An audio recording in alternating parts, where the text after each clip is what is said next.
separate the Haitians and talk about them like that, because the Haitians are black and they believe that we're not going to organize ourselves and to come against them for degrading our people like this. So we can't allow it, brothers and sisters. So we have to wake up and organize on a front that we can defend and support ourselves, because no one else is doing it. Mm-hmm.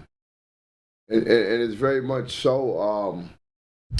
The disunity is hurting us, you know, and for somebody on a level of being able to have an opportunity to become a president again and to make such statements, yes, is unacceptable, regardless of the race or what race or color you may be of. But just to know that a person is going to the highest office of the land with this thought and be able to make such statements is troubling. Of course. Because if you could say that and think that, what are you going to do when you're behind the desk making decisions? That those thoughts and actions go into your work, which is not going to be good for Haitians or anyone else who's of the black race, and so on. Latinos, so many of them say they're supporting the Republican Party. And whereas it seems that when Donald Trump was the president, he was the one putting most of them into these detention camps and separating the babies. And up to now, many of the babies still have not been returned back to their mothers or parents, because they don't know who they are. So, there's a real problem there. So I'm just hoping we'll be able to see through the forest as to what is true and what it is. But Kamala Harris needs to come forth, though, really, and as these couple of weeks are left, she has a chance to become stronger. She has a chance to make a stronger statement. She has a chance to still win over undecideds if she comes stronger. And she has to come straight, because people are not going to accept side talking or double talking, where many of the politicians do. And they're fed up with it. Obama just found it out when he never expected them to rebel against the president, Biden, when he came to speak to them. He thought they was going to be all cheers because it's him. And they told him, no, we love you, Obama, but don't try it. So she needs to come stronger and I agree. And lay a platform. Don't be afraid to lay a platform for African people or for black people or for what is your issue? What is your plan? What is your vision? If somebody is speaking against you from your past as a prosecutor, explain it and tell what you plan to do. Prison reform is way overdue. President Obama tried it, but the Republicans stopped it. Prison reform is way needed from many years ago. You have people who's serving prison terms wrongfully and who's serving excessive prison terms. And we already know what happened, and it stemmed, of course, from Joe Biden when they had the crack cocaine epidemic, where white people who was caught with drugs were sentenced to less time than blacks for the equal amount of drugs because of the form it was in. And we all know about it. So that's why Obama had overturned some of these cases. He he overturned over 1,000 people who were serving life sentences and released them because of the unfairness that was of the sentencing, the disparities. Yes. So, work needs to be done. So Kamala, step it up, stand up. Don't be afraid to talk to black people. You say you're a black woman, talk to us, and let us hear what you have to say. And there's a chance for a turn of the undecideds. Don't you think so, Brother Duncan? Yes, of course. And Brother, may I ask you, do you think she has made it clear to black people that she's a black woman in every sense? Do you think she has made it clear? No, I don't think so. Because my thing is that at this stage, as a black woman running, you shouldn't be fighting at this point your identity to get it and to be getting black votes. Yeah. That should have been given where the black community, black people want to support black people. Yeah. So if at this stage you're struggling to get the black numbers, something is wrong. You didn't do something. So if you want to get that black vote, you must do it. And then when you look at it, when you look at Obama got over 90% of the black vote. Biden got 85% of the black vote. You're staggering somewhere about 65, 70, especially with man. So what's causing that? What have you done not to convince black man to support you, even as much as they supported Biden, who didn't deserve some of our support? Very good point. Very, very, very good point. So this is what I'm saying. She has to step it up. Come forth. I mean, you want to win? Win. But you're not going to win without coming forth stronger and to coming forth with your platform and your vision for black men. And it's enough to hurt you if you don't do it. Because they're around the country and they're talking about it. And one person who may be supporting you might have heard these concerns about other black men and say, you know what, I'm holding my vote back now. So it's a snowball effect that could be harmful. So as Brother Duncan just said, at 65% polling, you should be above Joe Biden. Yes. Who was the author of the crime bill that put so many black men in prison. But yet he still was polling at, as he said, 80 or whatever. She should be 90 or whatever, or more. Of course. So that means people are not identifying or her as a person who did by the community. So we'll hope for the best on that. We already know where she's at. So hopefully she'll figure it out. I saw her at a black church this morning in I think North Carolina with the congressman down there, and hopefully that's going to send a message. But she needs to do that more than just in North Carolina. Yes. And travel around the countries and do it, and especially even come right here in New York and do it. Even though you think that it's automatically a state that goes to the Democrats, you need to make an appearance here and speak to some of the people right here in the streets of New York City as well. Brother Duncan, I don't know if you heard about, there's a third party. You know what, we're going to take a break and then come right back and we'll get to that. Yes.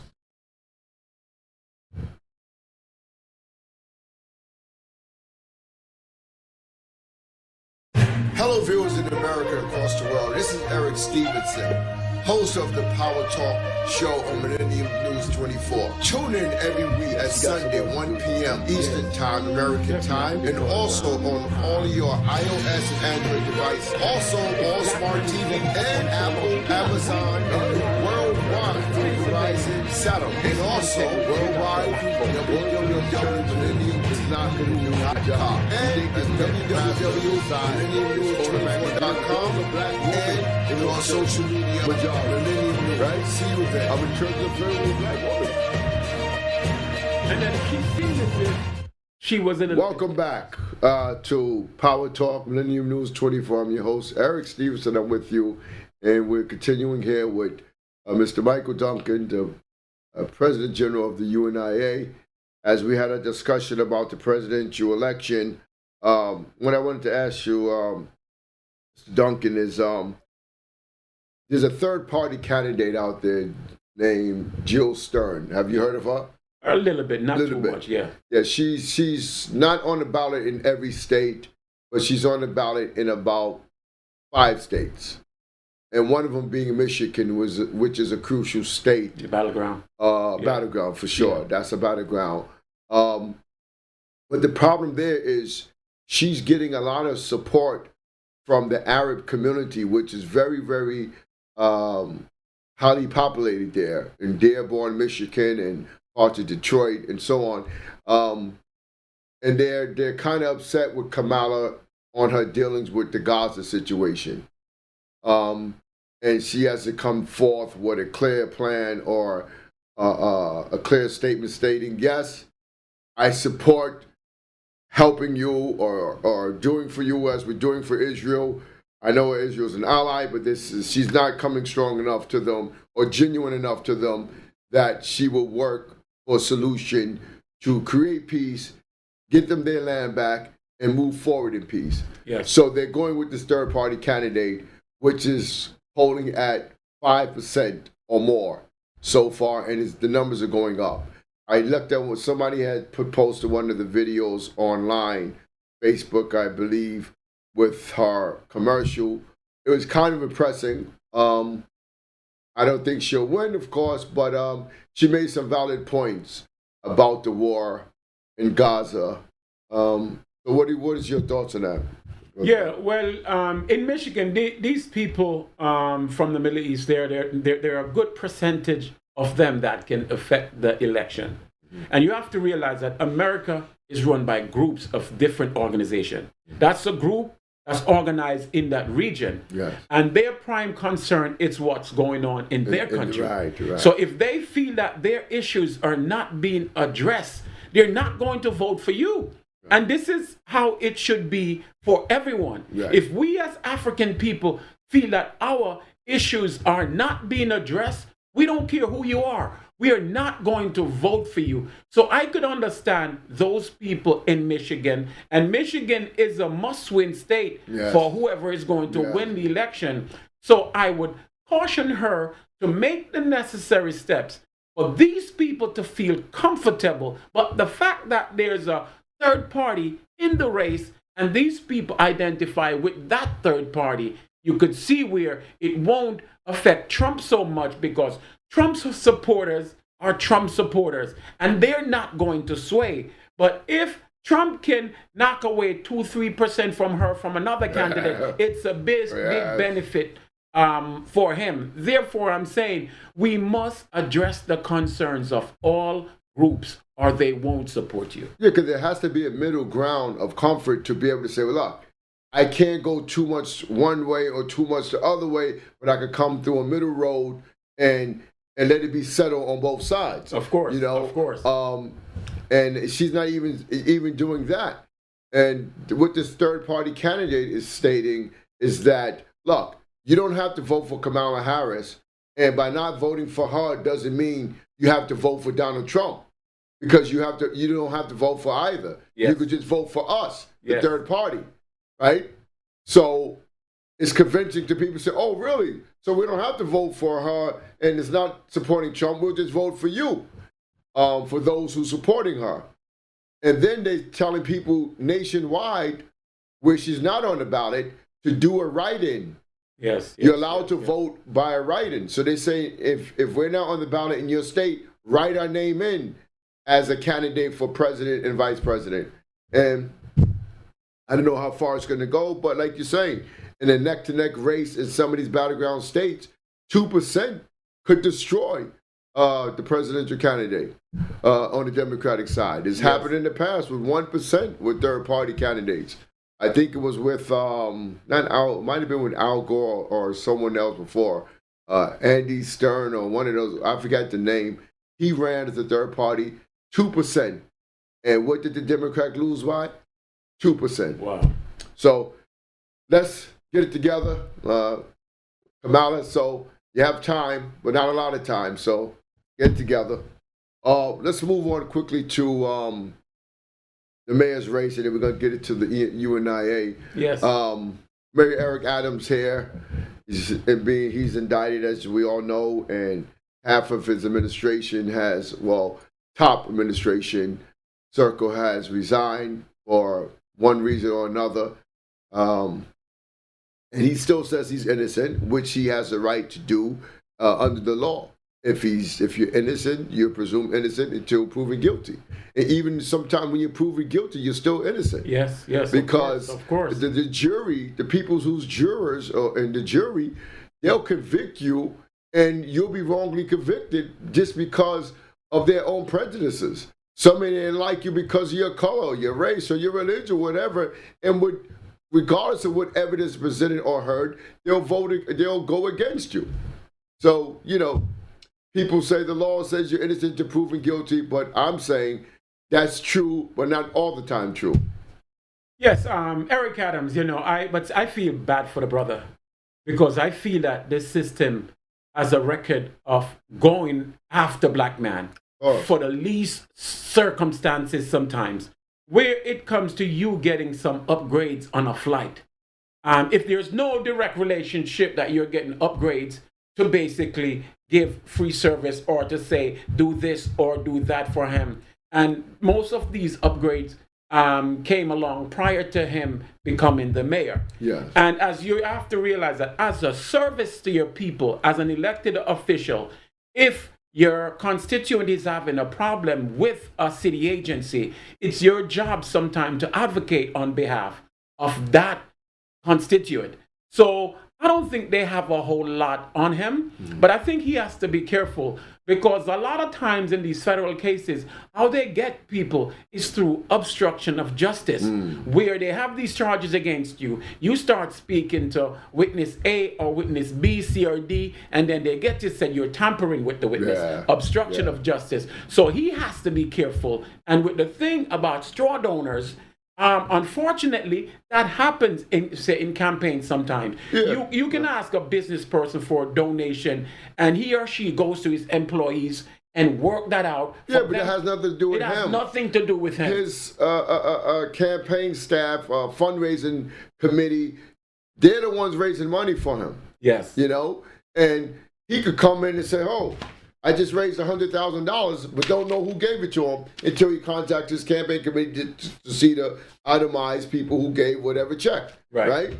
So, and it's not his job to say, okay, if this money's not rightfully donated, it should be returned. Right. So, but the prosecutors are going right and blaming everything on him. Yes. You know, so this is the same system that prosecuted the Justice Department, who went after Marcus Garvey, who went after Dr. King, who went after Malcolm X, who went after every other black leader of substance in this country. And the funny thing is, here we are in the presidential election. Joe Biden's a president. The Justice Department's controlled by Joe Biden. But yet it's an attack dog on the black community and black leaders. Of course. Here's Kamala Harris wanting to come in. So how is this allowed to be done? So you're saying that if it's according to what the news says and what we hear, it makes it look like all black people are corrupt and of no substance and is not in the rightful place to be a leader in our nation. And that's a strategy to stop black leaders from getting elected to office. Of course. And it's happening through our own government, through our own Justice Department, under the Democratic Party.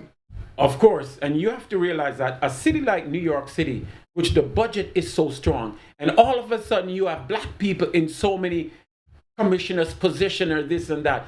People don't like that. But I say to you, black people, know yourselves and create relationships in your community, because at his press conference, I didn't see one non-black person standing behind him. No. It was just all African people. It's a game. It's all racism. It's all about racism. And I'm not going to hold the talk because we're going to deal with a show of truth, and we're not going to curtail what we need to say because the truth is the truth. Of course. And if we don't speak it, we're not going to free the minds of our people. But it's very wrong what they're doing. The media actually has jumped the gun before he was even indicted. Yes. And kind of like indicted him in the public opinion. So if he did make it through this indictment and runs again, re-election is going to be like an uphill battle. Big time. You already have all 4 white men, 3 white men already raising. The top is already close to $1 million. So you don't see them in supporting him because it's all about racism. Yes. And not wanting to have African in power of a 38 or 58, whatever billion dollar budget of New York City, power to appoint so much different positions. Yes. But it's okay when it's white, then it's right, is according to what society wants to see. So this is the same thing we're dealing with here in 2024. The same thing Marcus Garvey fought against. Same thing Malcolm X. Same thing Elijah Muhammad. Same thing Dr. King. All the rest. You name it. All fought against these same things. And here we are today, still living this in this society. So that's why we have to have some change. Yes, of course, brother. And African people need to wake up. They really have to wake up. At this time, we should have been united and had built our own countries by now. And that's why I like the idea so much of Marcus Garvey when he talked about a tree without roots. A person without knowledge of itself is like a tree without roots, right? Because you were just a standing tree with no life. Yes. Can't, yeah, it can't do anything. Yeah. And when he talked about the Back to Africa movement, why can't we build our own land? Why can't we build our own nations? We were already builders in the past and throughout history. And why can't we return to these and free ourselves of this oppression of justice departments and all of these things that has no goodwill for us? Here we are to be upright citizens, to do right things, get education, and to go to serve, but yet because of our skin color or who we are or what we represent or think, we cannot serve because they want to attack us and use a justice department. So it shows that the racism stems right even into Democratic presidents. Yes. Who takes these actions. But we're going to take a quick break, return back, and we're going to get into talking about a vision that we need to return to and think about through the UNIA because, it's been around and it's still around and it's not going to go anywhere, but we need to keep the engine turning now. Of course, brother. Because African peoples have to be free and it's time to rise up. Yes. We're not talking about a rebellion, but a rebellion of oppression. That's it. And rebellion of being down, a rebellion of being uneducated, the rebellion of being in poverty. Now we have to lift up once and for all. We'll take a break and we'll be right back. Thank you.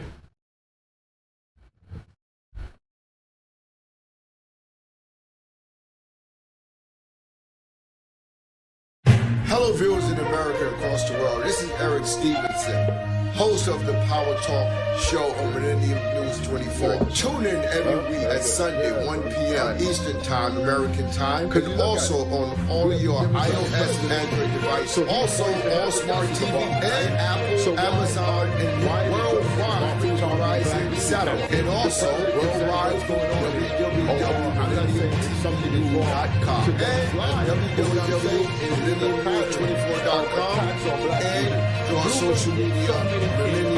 See you What Bloomberg did. Welcome back to Millennium News 24 Power Talk with your host, Eric Stevenson. We continue our talk with Michael Duncan here. So, Mr. Duncan, moving forward, regarding the UNIA, because this Justice Department, as I said, it was the same one that went after people of our leaders, and one of them was Marcus Garvey, who was wrongfully targeted by the Justice Department.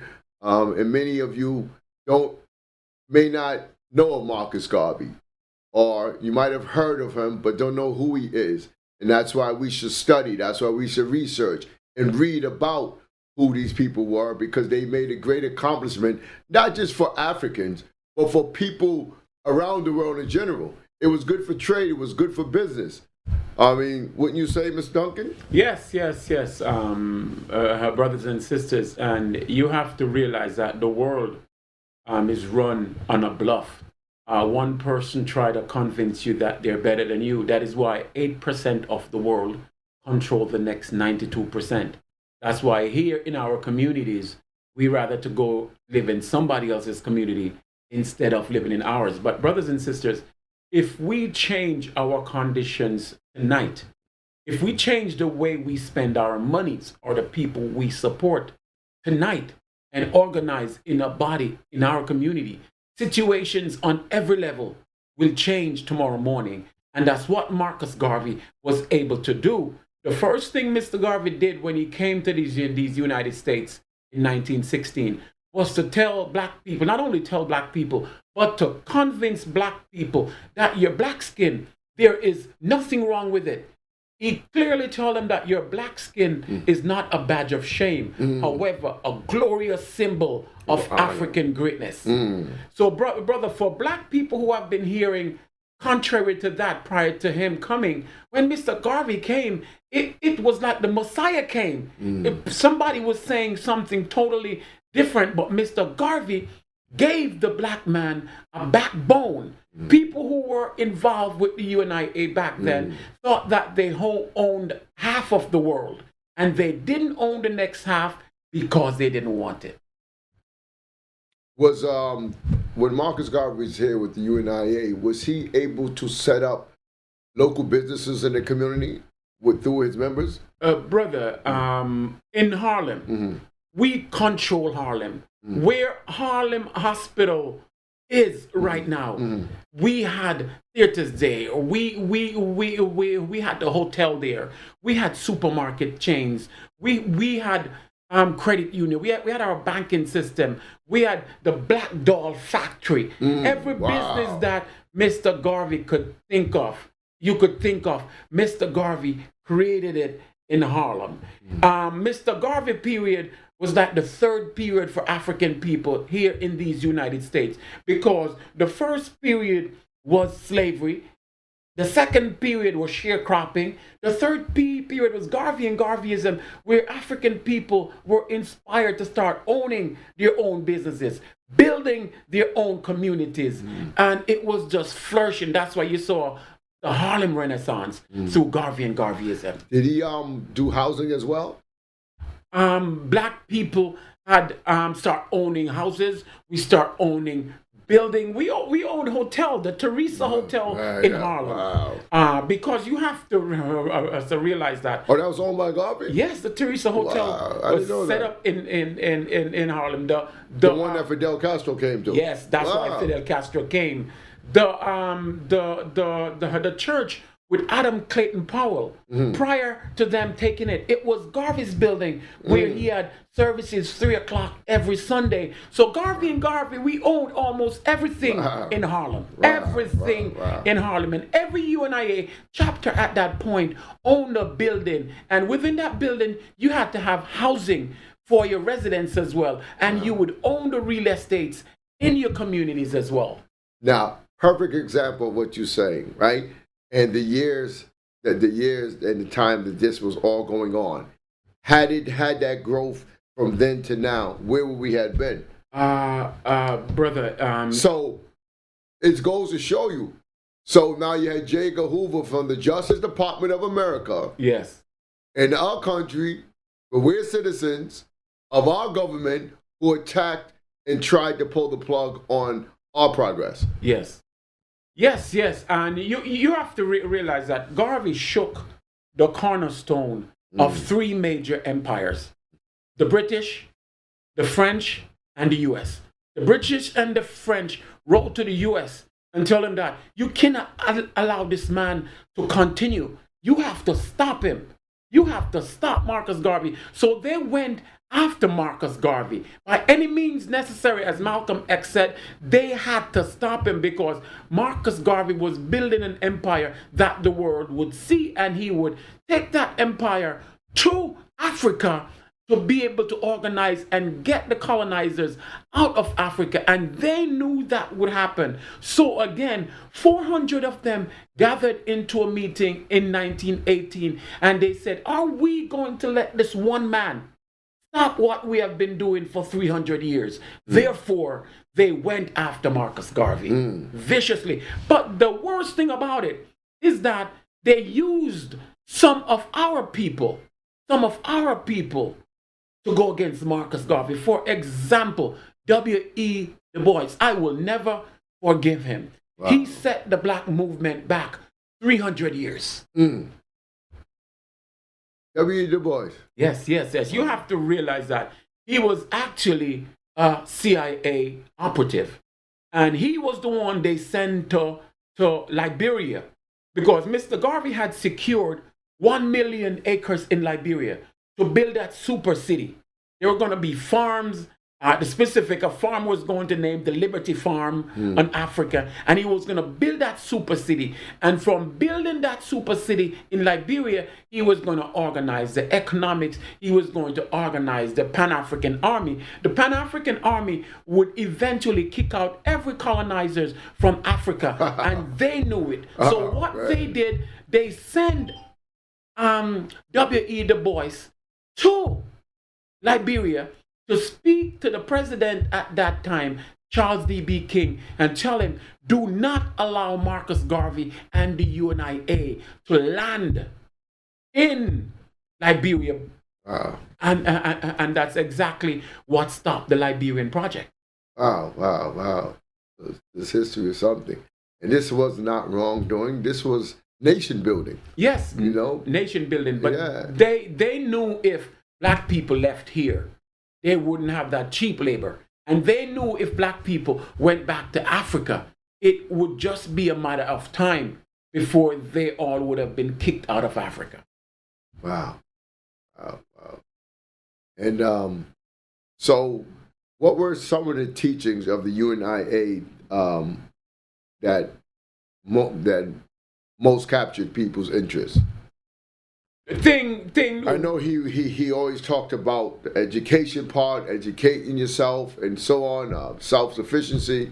So he said it clear that we have to educate ourselves, because if we don't educate ourselves, we won't know what our people did.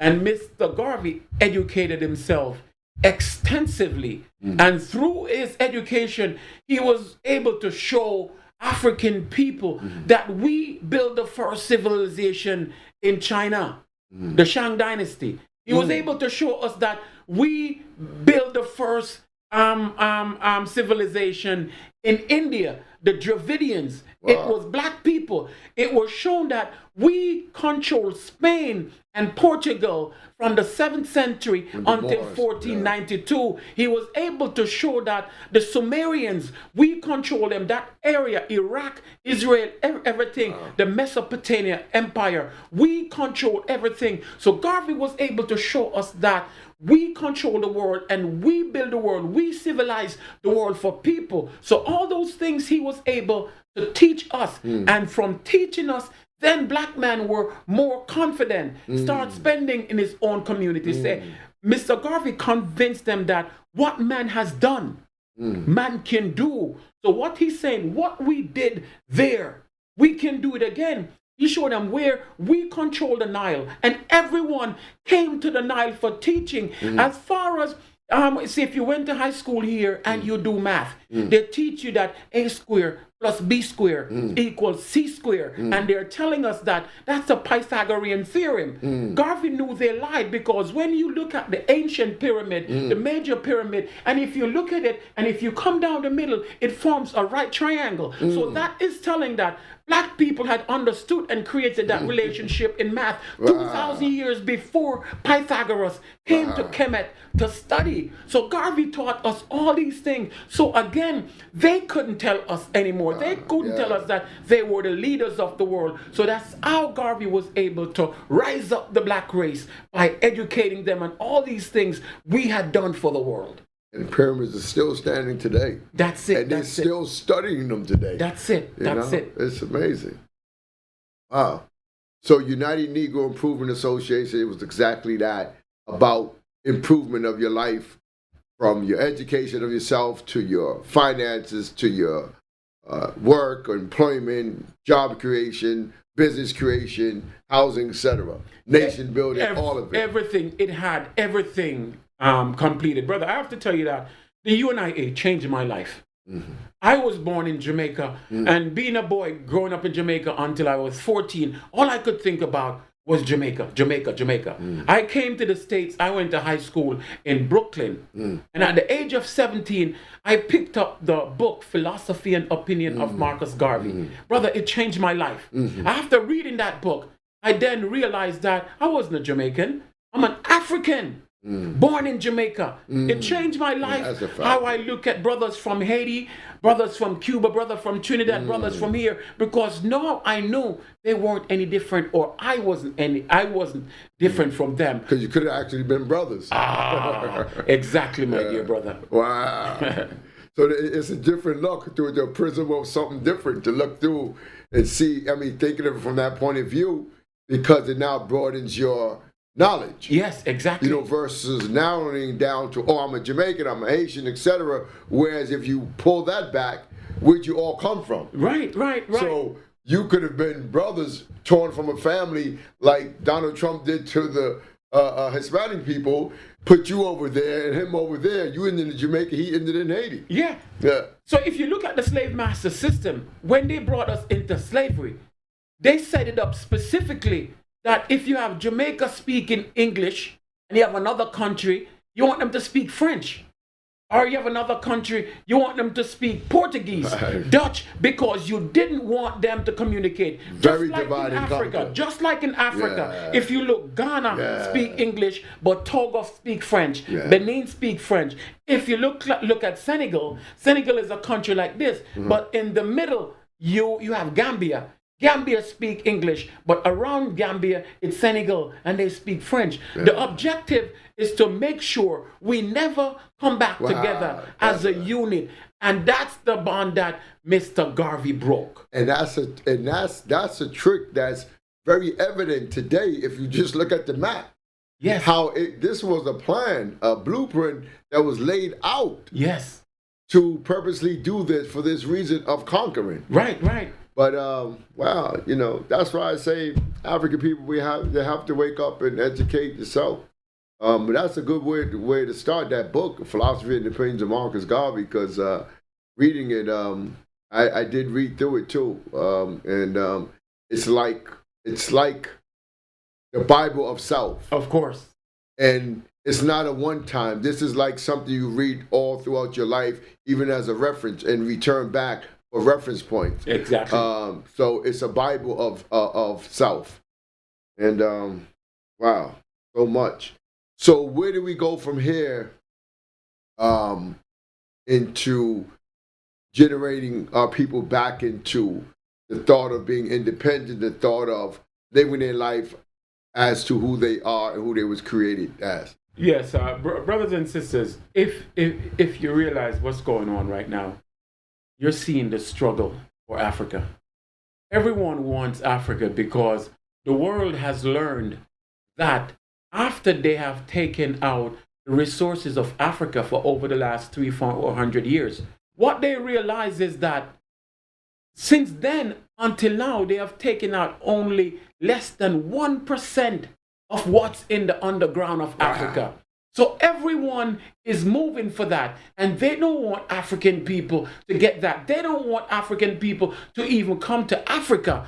So they label Africa as negative. When I travel on the planes to Africa, I see more non-blacks going to Africa than blacks. Well, and we're gonna cut it, take a quick break. I want you to continue, but let's take a quick break. Of course.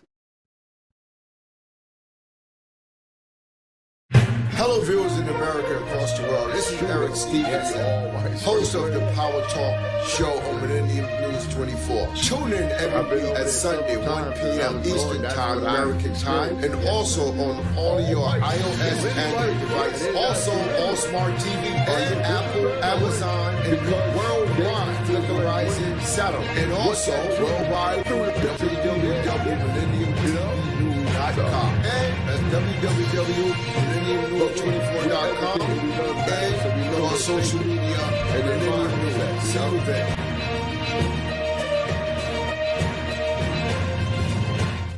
Welcome back to Power Talk, Millennium News 24. We're going to continue right on because it's such a hot topic. Brother Duncan, you want to continue? Yes. So brothers and sisters, you have to realize that Africa is there for us, and Africa has a lot to offer. Each and every one of us, we should take the opportunity to visit Africa and see for ourselves. But I do 2 trips per year, and I've taken brothers and sisters there. And since 2018, I've had a total of 7 brothers and sisters who have moved to Africa. Wow. But we in the United States here as African people, we have to know ourselves. Brothers and sisters, I see the Chinese advocating for the Chinese. And there's nothing wrong with that. I applaud them. I see the Jews doing the same thing, the Koreans, and I applaud them. They're doing for themselves and they're doing for their people. And I have no problem with that.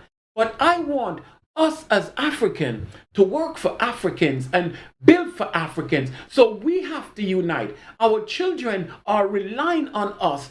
Brothers and sisters, we have to control the economics in our community because yes, the dollar comes in at 9 a.m. and it leaves at 5 p.m. because we don't own the institutions. Where are Mr. Garvey asked, but in 1914, where is the black man king and his kingdom? Where are his people of high places, his president, his leaders? Brothers and sisters, I want to ask you today, where are our banks that we own? And where are the supermarkets we own? We can't find them. Therefore, brothers and sisters, we must build them. But I'm saying to you, just like these people can give their people the benefits and spend with their people, I'm saying to you, it's nothing wrong if you spend with a black business. It's nothing wrong if you organize with a black business, because oftentimes you are able to help. We have a situation where we open a business in Southeast Queens. And brother, I can tell you that we have 4 young men working there who have been incarcerated because they cannot find employment. But because it's our business, we are able to employ these brothers because we know what the system do to our people, and we have to change that. Well, that sounds absolutely correct. Being in control of your own economics. That you could call and make the changes and do what you please is right for the upliftment of our people. Like what you just said, being able to employ someone, otherwise, where would they go and what would they do? Yes. So you talk about you don't want crime or you don't want this, but yet you don't want to give options and opportunity. Well, you should be applauded for that, and I hope the growth continues. We'll get to be able to do more. And that's the only way we're going to do it is by having our own economics to be able to employ our own people. Of course. And there's many who we encourage also to be entrepreneurs. And like you say, where's our kings in our kingdom? Where's our high positioned people in our kingdom? Yes. You know, so we have to elevate more of our young to do better and to do more things within their self. So the UNIA is up and going, so if people now want to get involved or be a part of the upliftment or the improvement of self in their communities, how could they do it? Yes, brothers and sisters, the UNIA is here and still strong. We have 2 local divisions here in New York, one in Queens and one in Brooklyn. The one in Brooklyn just restarted. It was there a long time ago, and we kicked it off again because we have people in Brooklyn who want to join. We want to build the UNIA all over the states again. We want to build local chapters. If you're interested in hosting a UNIA division in your city, all you need is 7 people. Whichever state you are, whichever city you are, I will fly to your city and fly to your state so we can organize that division and keep it going. Brothers and sisters, for us to get our full share in these United States, we have to do like what everybody else is doing, or says organizing, because if nothing else, this country respects organization of people, and that's why the UNIA was here. Mr. Garvey built the UNIA. He built it as a government within a government to serve African people, because African people were not getting the type of service that they wanted. But again, for more information, you can reach out to one of my assistants, Raymond Duguay, at 718-750-8582. Again, you can reach out to Brother Raymond at 718-570-7582. 7350. Again, 718-570-7350. We have meetings in Queens every fourth Sunday. So on the 27th of this month, we'll be having a meeting at CEMATAP. Reach out to us, brothers and sisters. That's great. And I know you have the yearly parade, right? Yes, March that Marcus Garvey had going every year, and that's continuing. I was able to have the privilege to catch part of it this year myself, which I was very pleased to see, and very honored to have one of the shirts, T-shirts of Marcus Garvey on it. Of course, yes. Which is it means so much to me to have it. Just that expression alone, because of who he was and what his intention was and what he meant, and I never forget the thought about him saying, "You will see me in the whirlwind." Yes. You know, yes. So when you think that he's out the picture, he's really in the picture. You know, but like you said, when you see him back in the picture, he'll be in the whirlwind. You know, and, and just to agree with that, you have to realize that another aspect of Marcus Garvey that some of us may not understand, Marcus Garvey was very spiritual as well. Yeah. And a lot of people don't understand.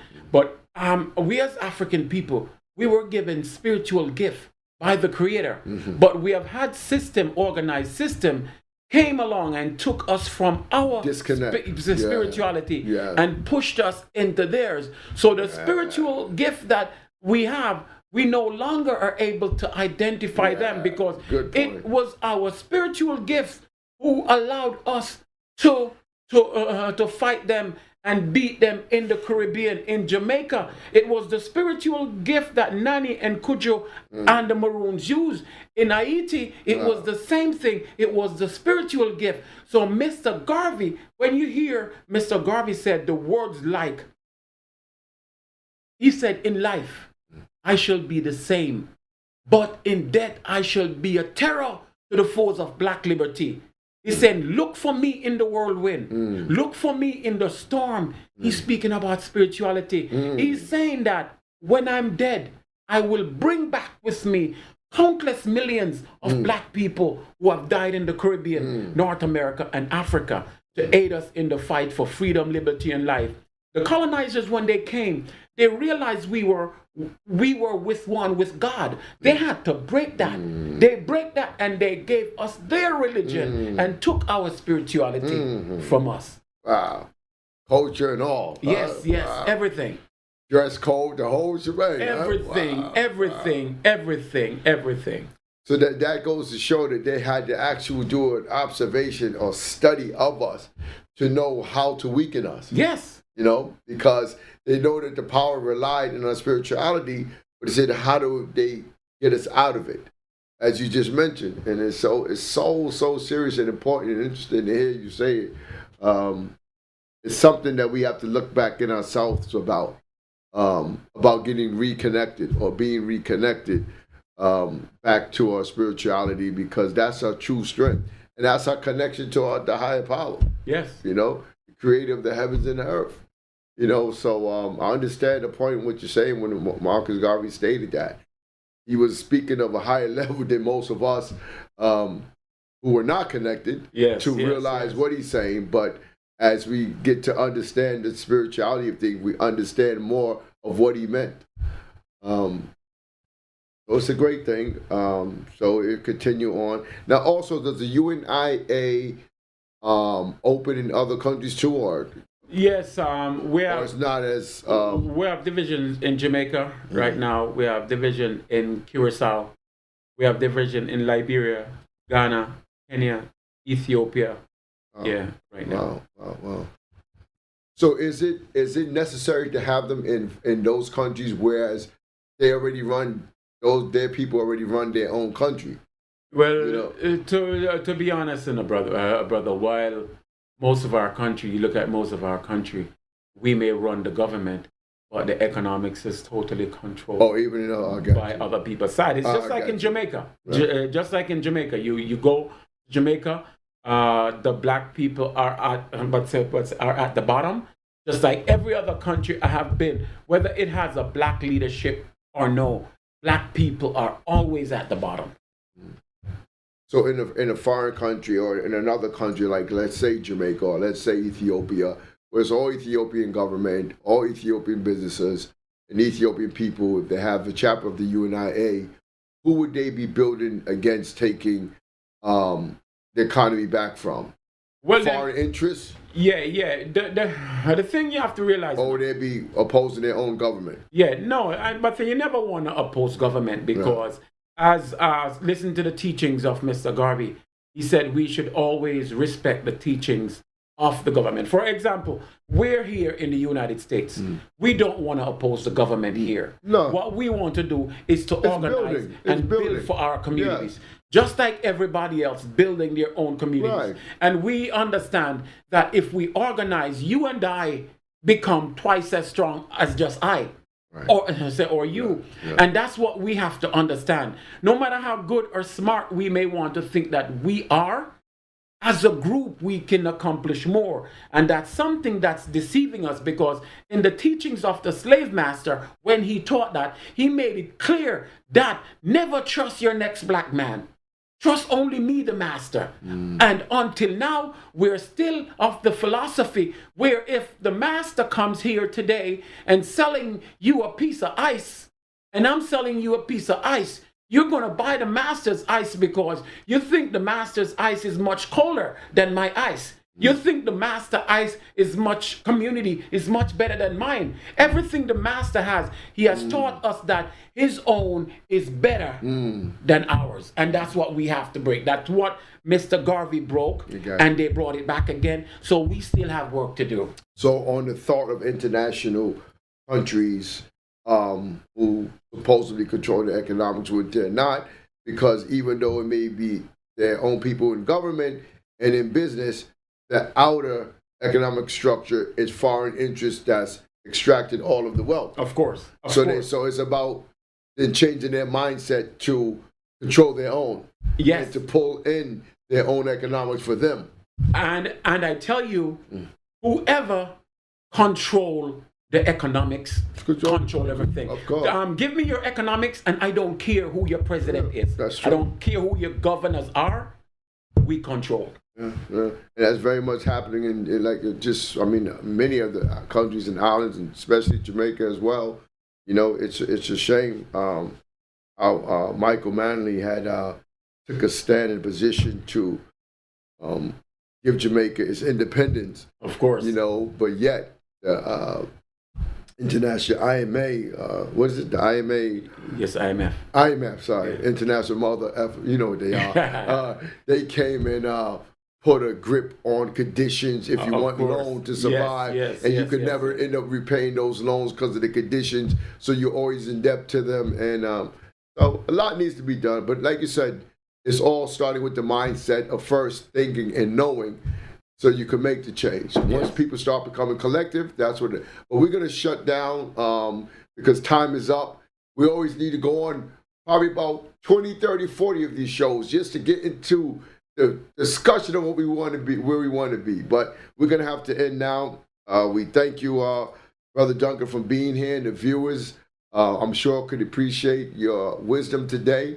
And we look forward to you coming back at another time where we talk about some other things that we have accomplished and made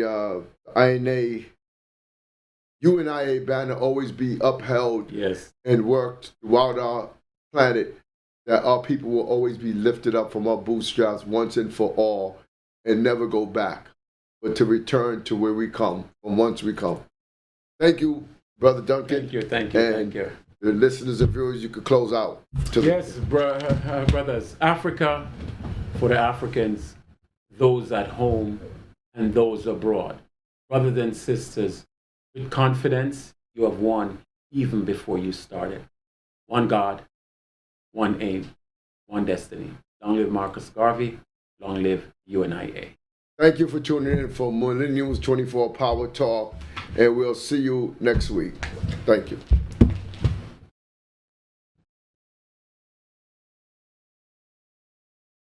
Very good, Good show, brother. Excellent, excellent. Yeah.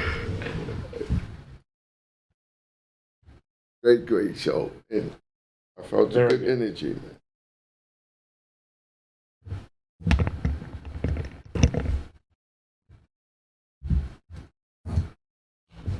Yeah, this is what it is. You know, people have